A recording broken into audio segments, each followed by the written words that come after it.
Saw my brother the day before then, went to bed that night. Everything was just great in my life, having a fun summer. And then at 3:30 in the morning that night, I was woken up by my sister. She comes running in my room, and my sister is legally blind without her contacts in, so she couldn't see anything. And so she's like, "Hey, Ann, I can hear someone downstairs. I don't know what's going on. All I can see is some lights flashing outside, and they're like red and blue lights." And she said, "I'm gonna go put my contacts in. Can you go check and see what's going on?" And my brother, Jacob, didn't live with us at the time, so we weren't, my first thought wasn't Jacob. It was just something has happened to someone. So I go downstairs and I see 6 policemen standing in front of my front door. And they just all looked very sad and just very down. And I started kind of screaming and yelling at them. And I was like, "Can you please tell me what's going on?" And they all just looked up at me and they wouldn't say anything.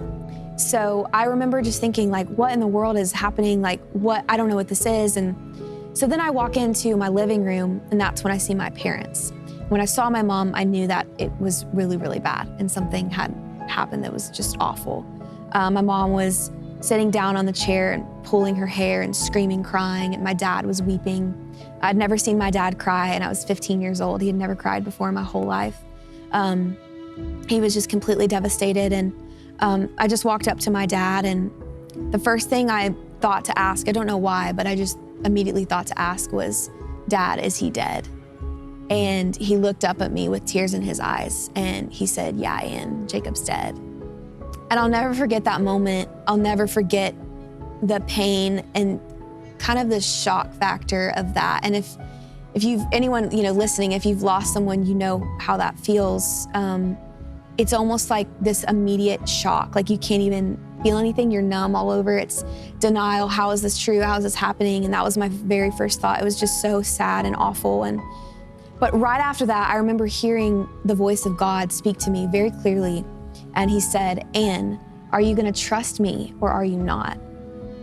And when I heard his voice, I remember thinking to myself, I have to make a decision right now in this moment. Am I gonna trust God, or am I gonna lean on my own understanding to get through this whole journey? So I turned around, right after my dad had just told me he passed away. I faced the doors in that room and I said to Jesus, "Jesus, I trust you." And in that moment, it was so crazy, this big weight just lifted off of my shoulders that I had been carrying. And I felt this peace. I knew that I was gonna be able to get through this tragedy, that God was gonna give me what I needed to push through. And even though I just found out that my brother had passed away, I had this peace that was just passing understanding, and it was so amazing. I'll never forget that feeling. So in the days, after that, we were grieving as a family and processing it, and wanted to really make the funeral the best celebration of life. This was our last time to get to celebrate Jacob, and as his, just celebrating his life. And so like I said earlier, we have singers in our family, and my mom and dad had called every cousin, every aunt, every uncle. No one was willing to sing at the funeral. And my mom and dad were downstairs about 4 days after my brother passed away. They were praying together, and my dad prayed with my mom, and he said, "God, if it's not your will for someone to sing at the funeral, then would you just take that desire out of her heart so that we can get through this, season?" And right after they prayed that, I was upstairs in my room, had no clue they were praying. I come downstairs and I start playing at the piano and singing. And I started singing "What a Beautiful Name" by Hillsong. I'm not sure if you guys have heard that song, a beautiful worship song. What a powerful name it is, the name of Jesus Christ, my King. What a powerful name it is, and nothing can stand again. What a powerful name it is, the name of Jesus. You have no. And I was sitting down at the piano just worshiping. Again, no clue my mom and dad had just prayed about trying to find someone to sing at the funeral.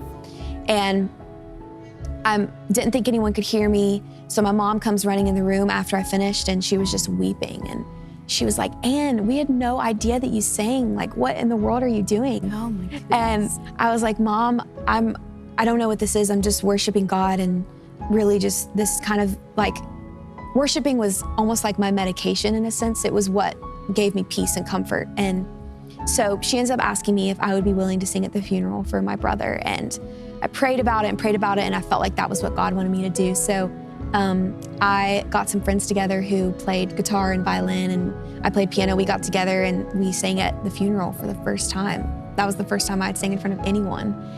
And got up on that stage. I was so nervous, but mostly I was just so devastated.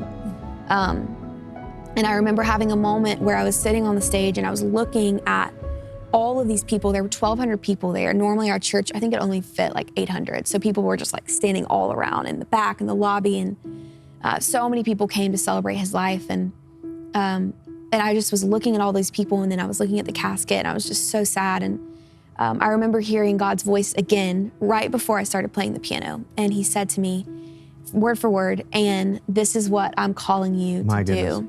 I'm calling you to praise and worship my name." And so I remember all these nerves just completely left my body, and I was like, this is literally what I've been created to do, is worship God. And I didn't know what that meant at the time, but I knew this is what I was gonna do from this moment on. So I sang the song. It was the most beautiful, 4 minutes of worship ever. It was just pouring my heart out to God, and left the funeral that day, obviously thinking about Jacob, but actually what was at my mind was God just called me to music. Like, this is the moment that I've been created for. This is the moment that God is showing me, like, this is what I've created you to do, called you to do. And it was a really beautiful moment. I think obviously all of us want to do what we feel called to do, or want to do what we're made to do. And it's hard sometimes to figure that out. Like, what are we made to do? What are we called to do? And that was the moment that I knew every other desire of anything I ever wanted to do in the past was now gone. And I had to do music for God and glorify him and worship him.